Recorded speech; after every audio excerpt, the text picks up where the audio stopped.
Hey guys, and welcome to episode 9 of Quantifiably Bitchy. I am your host, Raquella, and today we're going to watch season 1, episode 9 of Hannibal, Trou Normand.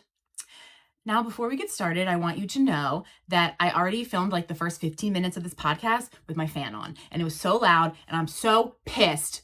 But it's fine. It's fine. We're here. We're going to do it again. Before we get started, we can go over some brief housekeeping items. Follow me everywhere. YouTube, TikTok, Blue Sky, Instagram, Apple Podcasts, Spotify. Again, Linktree in bio. Go ahead and follow me. Also, I went to see Dust Bunny last week with my husband. We went to the Charles Theater in Baltimore, which is a wonderful historical theater. If you're in the area, check it out. There's a really good tapas place next door too. But we saw Dust Bunny when it premiered, and I loved it. I loved it so much. My husband loved it too. I'm more of a Hannibal fan. He is really into Pushing Daisies. I love both shows, but that's definitely more his style. And he was obsessed with the movie. He thought it felt like Pushing Daisies as far as like the colors and the maximalism and this kind of magical realism element, which I think is a staple to Fuller's style. So he loved it, and I loved it because while I love Pushing Daisies, I also love the movie Leon the Professional, and it definitely was heavily inspired by that, in my opinion. Check it out if you want to. It has Natalie Portman. She's 10 years old. It's by the same guy that directed The Fifth Element. He's awful. Shocking. Some director from a million years ago is a terrible person now. So yeah, go check it out. It's just, if you love a story about like a grumpy old man and like a little girl go on an adventure and have to like learn things about each other, The Professional is like that. It's a much more serious story, but Dust Bunny is also like that. And it's just injected with just the fun quirkiness of Fuller. So we get to explore these themes like grief and loneliness and just like the hardships of being a little kid and like misunderstood through the lens of this kind of fun monster story. Definitely check it out. The whole cast rocks it.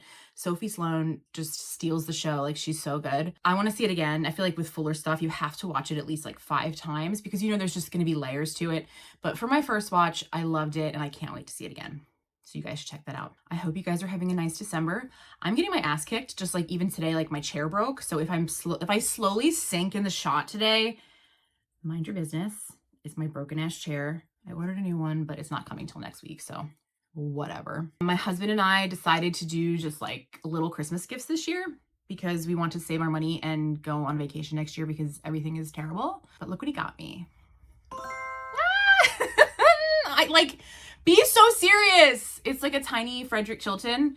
It came in this like with this Hannibal blind box. It's called the Aperitif Collection. It has like everybody. It even has like, there's like a Garrett Jacob Hobbs. Like, who wants that? I do. Duh. But it's the silliest thing. Like, why is his head so hyper realistic? Fuck, it's so funny. He nailed it with this. I want them all. I like really want the Freddy Lounds now. But isn't that adorable? Now that that's all done and dusted, let's go ahead and watch season 1, episode 9, Trou Normand. All right, opening shot. What do we see? It's Jack walking by the sea or the ocean. He is walking by this cold looking beach in a jacket and a hat. And whenever I see a man contemplating by the ocean, it's like Walt Whitman. It's like Moby Dick. It's like the lighthouse. It's just, why do they do that? But it's a beautiful shot. But I can't help but roll my eyes whenever I see a man like thinking by the beach. Or doing anything, to be honest, but like especially thinking by the beach. We find out they're in West Virginia and willgraham's there popping in aspirin because he's doing so well. Super, super healthy, much health. And we see this crazy crime scene. It is this totem pole made of like decomposed bodies and there's graves around them. So they dug them up and then built them into this like grotesque totem pole. We're immediately met with the science throuple and Jimmy's Price is like, where are the corners in this puzzle? Like a good puzzle all has corners. And of course, Brian Zeller's like, huh? And then Beverly doesn't miss a beat. And she's like, there's too many corners. There's this many corpses and a million more heads. It's just really seamless, funny dialogue. And it's obvious they all work around each other all day long and they just share a brain cell. Brian Zeller stays confused. Too many heads. Willgraham in his slutty little winter outfit. The only recent victim is this headpiece on the top. Everyone else is just old corpses. So we got a serial killer on our hands and he hasn't struck in a long time until now. This serial killer likes to defile his victims, which we know the Ripper does too. He killed them, buried them, dug them back up, and then had to defile them once more. And then Jack's like, everybody out. Will's got to stand in the map. He's got to get in the scene, clear out. So stupid. This beautiful shot with Will and then the totem pole in the back. And then we flip it to Will. And then we have Jack blurred in the back, who is always influencing him. Love this shot. Glasses off. And then the lighting changes. And we're there. We are in the scene. The music's really good because it's like, you can kind of hear a heartbeat in your ear. And it feels like it's in your own ear, especially if you're wearing headphones like me. But it heightens the adrenaline and the emotion and the scariness of the scene. This moment was very planned. This was absolutely premeditated. We collected all the materials in advance. We planned out this grotesque art. Well, why? If there's a purpose and it's meticulous and it was like obviously done with a reason, why? The latest victim, the new one, he saves him for last, and he wants him to watch him build this crazy piece of art. He wants him to know his design. Will is so dramatic. That is so dramatic. I want him to know my design. I can't. And then we see Will stab the newest victim, the guy that ends up being the head on the top of the totem pole. And then we pan slowly up the top, seeing all the victims, how intricately they're tied, all the different kinds of knots. This is a man that knows how to use knots. And then the head at the top. It's scary. Bryanfuller and team do not shy away from a giant prop. Like, this isn't the first time we've gotten a big prop, like even with the cello last episode and even the mushroom bodies. Like, everything is interesting and big and just grand, and this is huge. It's the biggest one yet, I think. This is my resume. This is my body of work. This is my legacy. This is my design. Oh my God. And then Will's suddenly in Hannibal's lobby. Oops. And he's like, how did I get here? Will loses time. He just is in West Virginia, and now he's in Baltimore with Hannibal. You're disassociating, Will. This is a great episode for a lot of reasons, and we'll see it as we continue on. But Hannibal really is manipulative this episode. He is constantly having to shift the narrative so that he doesn't get caught, or, Will can't be onto him or onto himself and his own illness. Hannibal is taking the wheel in this episode, as we will see. And Hannibal's like, this can happen if you've been abused. And Will's like, I'm not abused. It's so dramatic. No, I'm not abused. It's so dramatic. And he's like, you have an empathy disorder. It is overwhelming for how you feel. He's like, ignoring how this job affects you is the abuse. You're abusing yourself. And Jack Crawford is abusing you too. And Will is always for the greater good. At this point, he's like, I save lives. I save lives. It's important what I do, no matter how bad it hurts me. And Hannibal's like, I'm your friend. He loves saying that. He loves saying that. He's like, I care about you and your life and how this is affecting you. I think the beautiful thing about Hannibal is how caring he is and how he chooses to love his friends, because there is a deep love there. And Will's sitting there like this. Oh, God. He's like, I've been sleepwalking. But yeah, anyway, as I was saying, Hannibal cares about his friends hard. He also plays with them like toys, but I think we can hold space for both things. Because Will's like, I think I need to get a brain scan. Well, duh. Because, spoiler alert, he has encephalitis, right?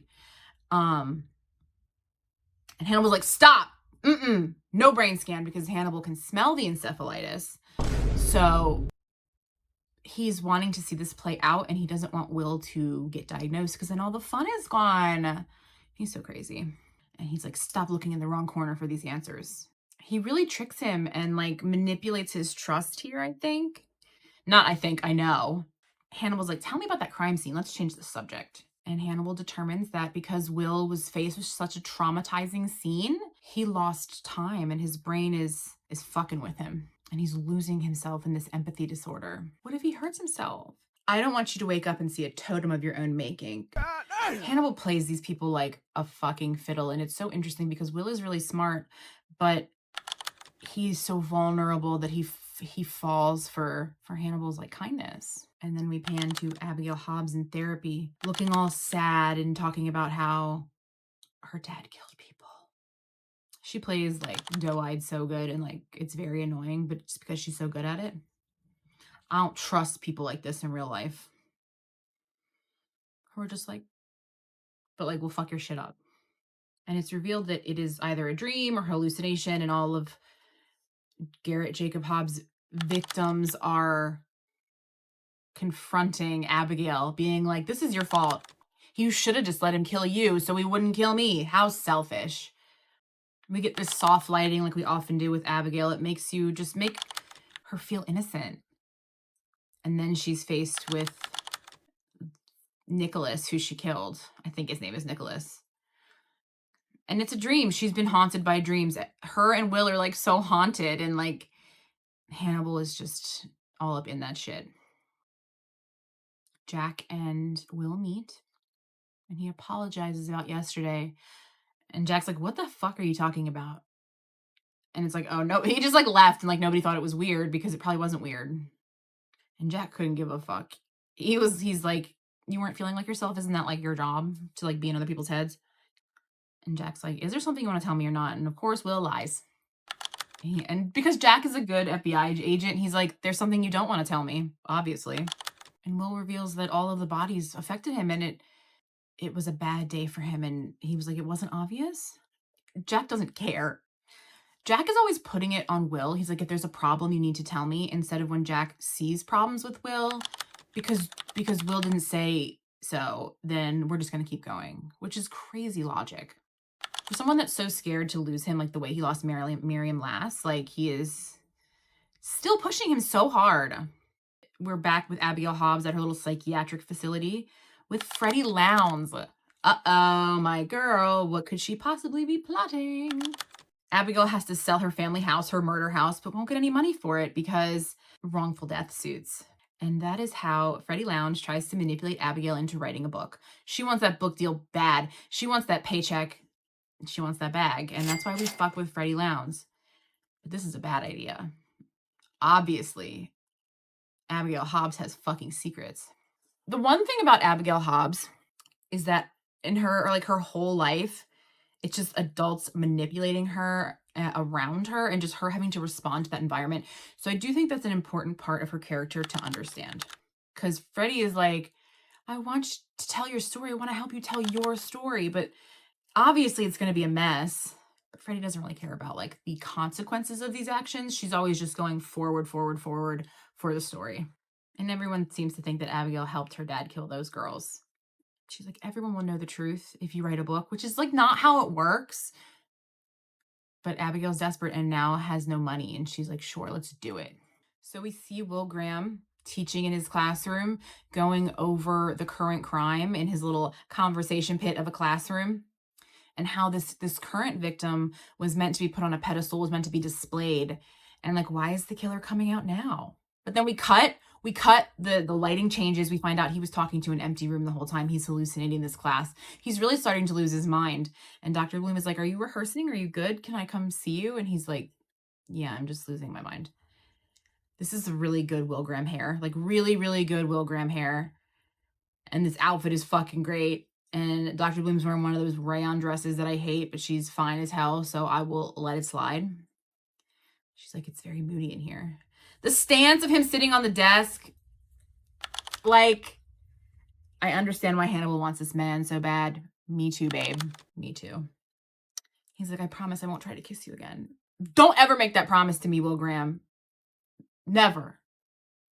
And Dr. Bloom's like, a doctor who treats herself as a fool for a patient. Maybe I should have kissed you.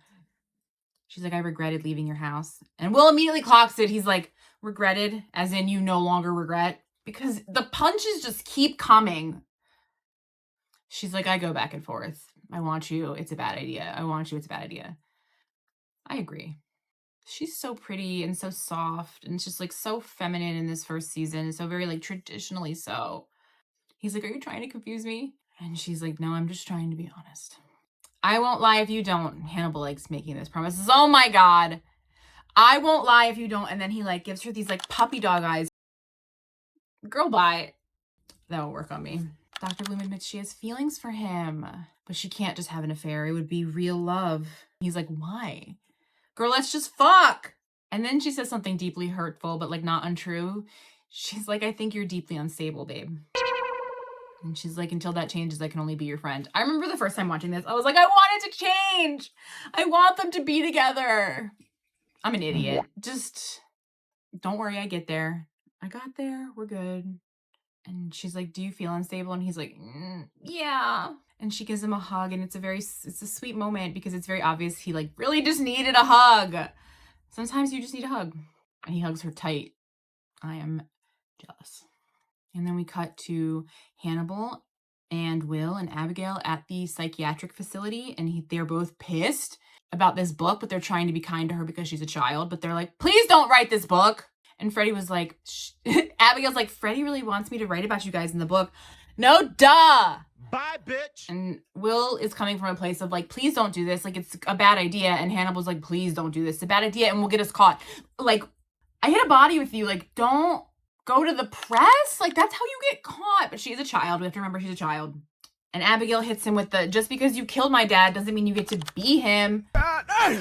Okay. Attitude. And Hannibal brings up a good point, being like, if you write about it, you write about all of us. Like, you don't get to pick and choose.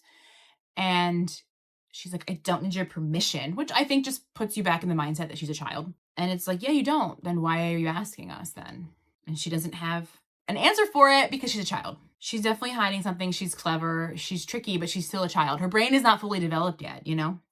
If you open this door, Abigail, you will not control what comes through. And Hannibal's right about that. And like, you can see Abigail like about to cry just from talking about it. It's like, girl, how are you ever gonna publish a book? And then we see somebody digging up something in the snow with a pickaxe.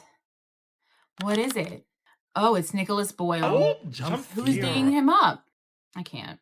Will has determined that the totem pole was built in Grafton, West Virginia for a reason. Totem poles are supposed to like honor and tell the story of something, of a life. Will determines that the people on the lowest on the totem pole were killed first. It's in chronological order as we go up.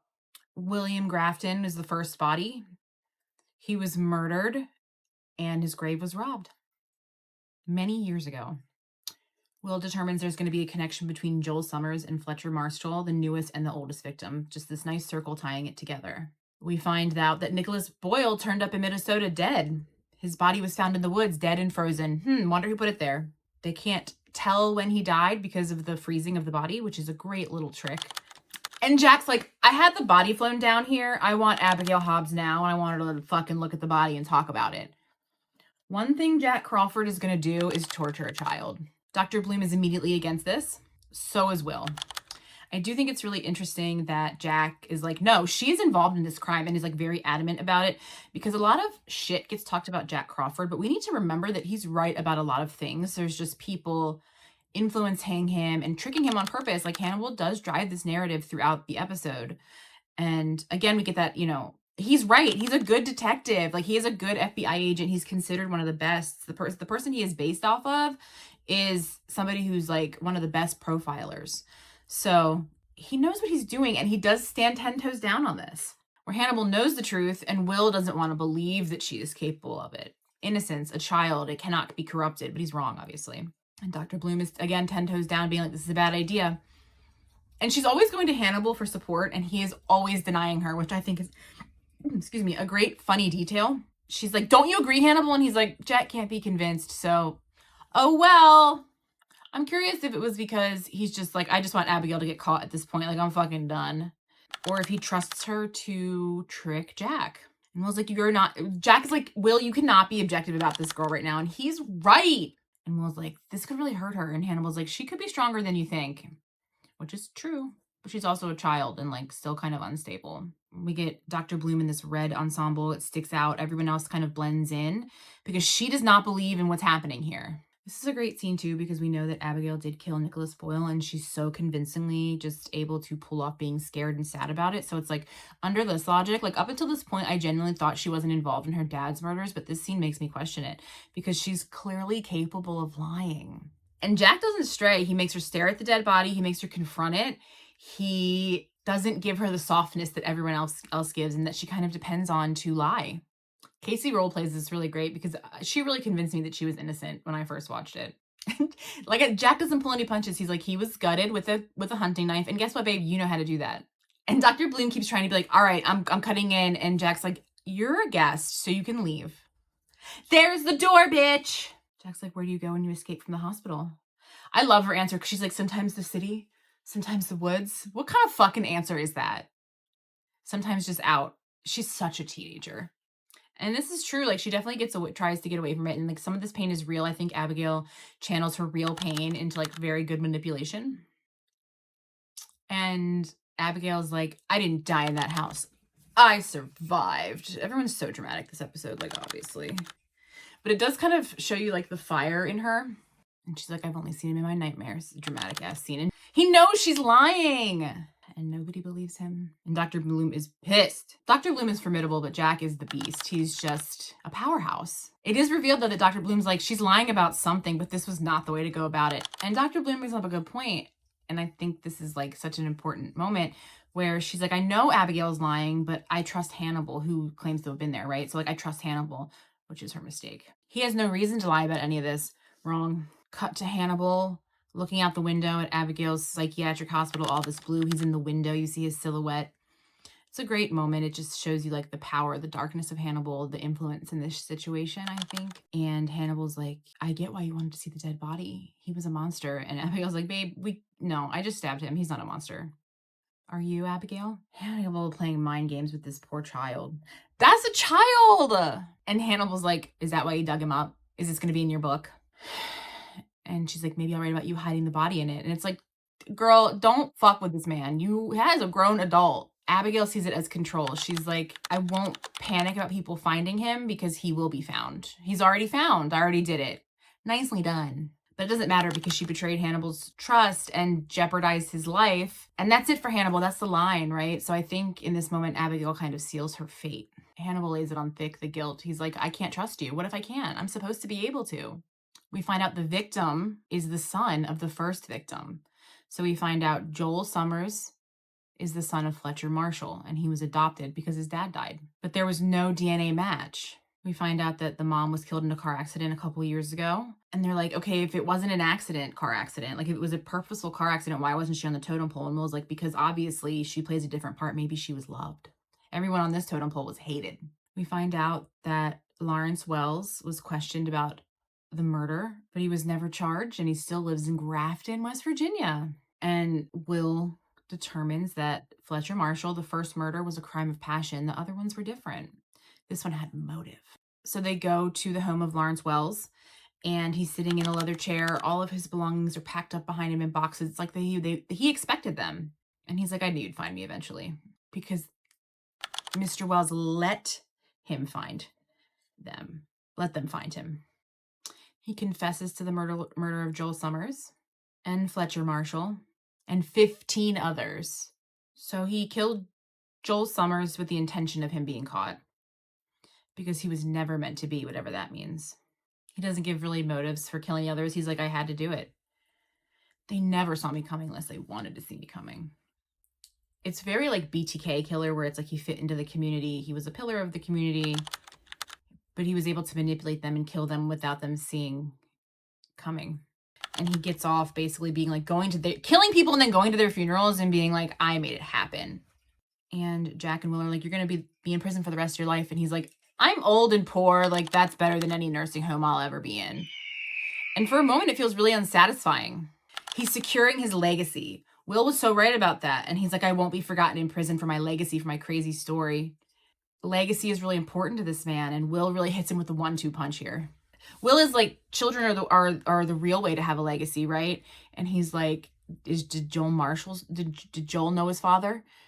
No, because we find out that he killed Joel Marshall thinking he was Fletcher Marshall's son, but it was his son. The woman he loved, he thought was having Fletcher Marshall's baby. Nope. It was his baby. And she chose to raise him as another man's baby because he's awful. And that just guts him. He just drives it fucking home. It's very satisfying. And like, Jack is really loving the moment. He's like, this is why I hired this man. Your first act of a father was to destroy your son. How fucking Shakespearean was that? And the guy's just like, Oh, he's so mad. He's so mad. Such a good scene. Cut to Will in REM sleep at his house. You can see the alarm clock in the background. You can see his eyes moving back and forth, indicating that he's dreaming. He is dreaming about Abigail being like, does killing feel bad? I'm worried about nightmares. He's sweating. He's twitching. He's not sleeping well. Like, we're seeing this man struggle with these demons. And he goes to the FBI the next day to examine the body of Nicholas Boyle. He steps into the map. He steps into the eyes of the killer and ding, ding, ding, realizes Abigail killed him. And he is sad about it. Look at this fit. Look at this willgraham fit. It's like tucked in all the way. I can't. And he realizes that Abigail is not what she seems. And we cut to Hannibal sketching in his office, playing some really beautiful classical music, just having a really sensory-friendly evening for him when Will comes in to see him. Another treat. Hello, Will. Abigail Hobbs killed Nicholas Boyle, and Hannibal's like, yeah, I know. Catch up. This is a good scene. Hannibal reveals I helped her dispose of the body because I was protecting her, Will. We're protecting her. We're her fathers now. And instead of being pissed, he's like, you didn't do it well enough. They found the body. But he didn't tell Jack because he was hoping it wasn't true. Aw, sweet baby. Oh, you see Hannibal playing with his scalpel because, of course, he sharpens his pencils with a scalpel. Fucking dramatic. Another moment where Hannibal is manipulating the narrative, manipulating the situation, doing a lot of spinning to keep his shit together. And he's like, I'm protecting her from Jack because if Jack suspects that she killed Nicholas Boyle, then he's going to blame her for all of her father's crimes. He's going to hang her because she's alive and the dad is dead. And Hannibal's like, she's no more a killer than you or me. And like, we both kill people. And it's like, yeah, but you're both killers. So a nice little line. And Will's like, you don't get to decide if it's okay or not. There's good and there's bad and there's no in between, which we know is wrong. But it is his mindset in this first season. And then Hannibal kind of slowly changes it throughout. And he's like, we got to look out for her. We got to look out for her better than Garrett Jacob Hobbs did, than Jack is, everybody. But Hannibal's scared. Hannibal's scared Will's going to turn him in. If you go to Jack, you're going to murder Abigail's future. Hannibal lays it on really thick this episode. Just makes everyone feel really bad all the time to not make stupid decisions. And it works. I love this scene because it's... Hannibal's so vulnerable with him. He's like, do I need to call my lawyer, Will? Which, pause. I want to meet Hannibal's lawyer. You should have called Hannibal's lawyer because if Hannibal's therapist is Bedelia, what is his lawyer like? Show me to me, please. Bryanfuller, I'm begging you, if we get to season 4, I want to meet the lawyer. I want to meet the lawyer so bad. Cast someone fun for it, please. Okay, thank you. And Will's like, no, you don't have to call your lawyer, but we have to keep this a fucking secret. Duh. Oh, Hannibal gives him like a really good like face too. As best as he can. We can tell nobody. And now they have a secret that binds them. This is the best currency for Hannibal, honestly. He puts his arm on Will's shoulder. Oh, this is a good scene. Will doesn't really like to be touched, I imagine. But, like, this is like the Alana hug, but in Hannibal's words. Poor Will. He's, like, really going through it so bad. I can't emphasize enough how many good scenes are in this episode. We get... dinner at Hannibal's house with Freddie Lowndes, Abigail Hobbs, Will, and Hannibal. And Will is pissed about it. I love when him and Freddie interact because it is just like diva on diva crime every time. Will is pissed. He's wearing his glasses. He's got his armor on. Freddie is eating a salad. She doesn't eat meat. Interesting. Will is really pissed that Freddie keeps calling him insane in printed media. Fucking hilarious. And she's like, the libel laws are clear, baby. Like, I'm good. Nice try. Insinuation is such a gray area. Insane really isn't black or white, is it? We're all pathological in our own ways. That's one thing I also love about Freddie is she's like, we're all crazy. Like, pay attention. Y'all think you're better than me, but like, we're all nuts. She's right. Everybody decides their own version of the truth. And I think that's so true to an extent, you know, like everyone has their truth of how they remember it. And she's like, Betty's like, I'm going to do my best to tell her story. And Abigail's so stupid. She's like, I don't have anything to hide. And it's like, everyone has something to hide, babe. You're human. We all have secrets. Freddie promises she won't tell anything that Abigail doesn't want. And it's just like, yeah. Abigail needs to stop trusting these adults. Oh my God.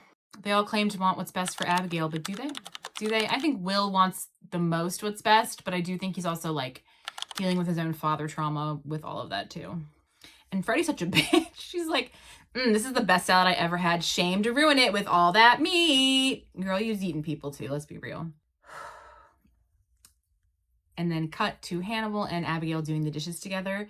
And Abigail's like, Will knows, doesn't he? He knows that I killed Nicholas Boyle. Yes, baby.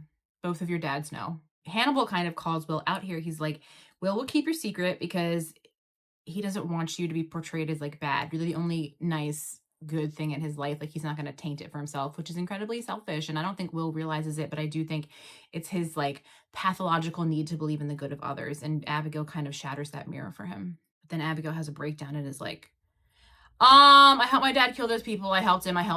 And this shocked the shit out of me the first time I watched it. Shocked me so bad. I really thought she was innocent because I'm an idiot. And like, this is why I definitely don't work for the FBI. But Hannibal knows. Hannibal knows because he's a good psychiatrist. And I am not a psychiatrist at all. Such a good reveal. This is so fun. It's like the end of the episode. But it's important to remember she helps him because she was like, it was them or me. And it's like this trauma response because, again, she's a child. And it's her father. Like, you have to, they were close and he was crazy. So another instance of an adult like manipulating her and her just listening. It's like Abigail Hobbs is just never in control of her own life, not ever. And I guess in her mind, the book was a way to take control. She's just grasping at control. Like she is still a victim, you know, even if she is crazy, scary, and manipulative and like did kill a person. Again, we're getting this kind of what is moral? Like, was she justified in doing it? Does this make her a bad person? Does it make her a killer? We're just constantly being attacked with these same themes between Will, Hannibal, Abigail, everybody that's committed a murder, even Jack. It's like, are these good or bad people? Hannibal's kind of like It's Always Sunny, where like everyone is just bad. Everyone is crazy. Everyone is bad. There is no good. We get a lot of hugs this episode. Hannibal hugs Abigail and it's with care. He's like rubbing her hair and is just like, I knew you helped your dad. I was wondering when you would tell me. I'm a monster.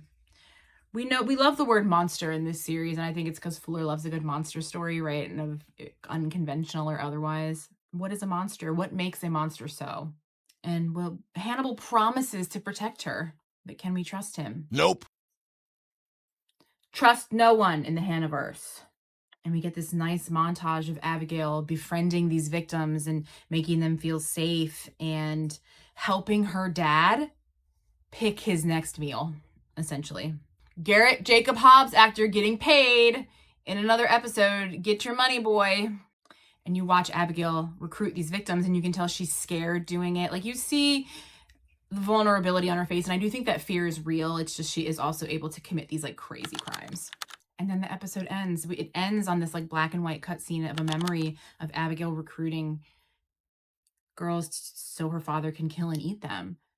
It's such a good episode. I think it's a Hannibal focused episode. We get a lot of Abigail. And it's Abigail and Hannibal. We get Will with his struggling with his encephalitis, his mental illness, his trauma, and I think the overarching theme is just Hannibal trying to control every single narrative and how kind of hard it is to keep up these lies, but he does succeed. He is a master at it, and he's never to be underestimated because he's starting to feel kind of unkillable in this moment. And I think that goes on as the series does too, but we're getting these seeds that planted now that Hannibal's like this really formidable opponent. And the episode ends. Always a good episode. This has so many layers to it. It's another example of how the procedural element is just kind of a backstory. It's how we get to watch characters interact with each other, the main characters and the ensemble cast, and to learn about them, where it's like the murders that they're solving themselves and those stories are not important. It's how our characters, the ones that we know, handle them. So yeah, season 1, episode 9. In a couple episodes, it'll be the finale, and then it'll be a year since I've done this. I can't believe that we approach a year in a couple months. Maybe I'll do something fun for it. But subscribe to me everywhere. My link tree is in my bio. Sub for my YouTube, sub to my podcast. I'm on Buzzsprout. I'm on Apple Podcasts, and I'm on Spotify. There is a video version on YouTube, and there are audio versions as well. I recommend the audio version because you can see my beautiful face and all of the screenshots that I attach as well. But pick your poison. And again, link tree in my bio.